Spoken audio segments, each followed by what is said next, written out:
How to enable VSync in Fortnite.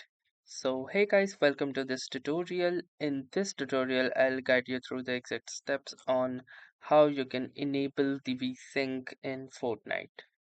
So in order to enable the VSync in Fortnite, all you will need to do is simply follow these simple steps.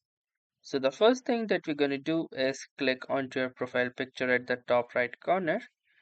Having done that, you can see this particular menu that appears. Now in this menu, click onto this settings gear icon and you can see that you are in this video tab. Now from here under the display, you can see the VSync setting right here.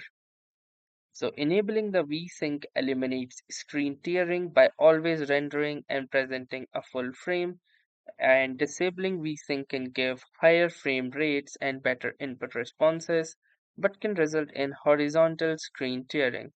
So in order to enable this, simply click onto this arrow, and once it switches to on, you can click onto this apply button or simply press the A key, and now your VSync has been enabled for Fortnite. So that was all for this tutorial. Thanks for watching and have a nice day.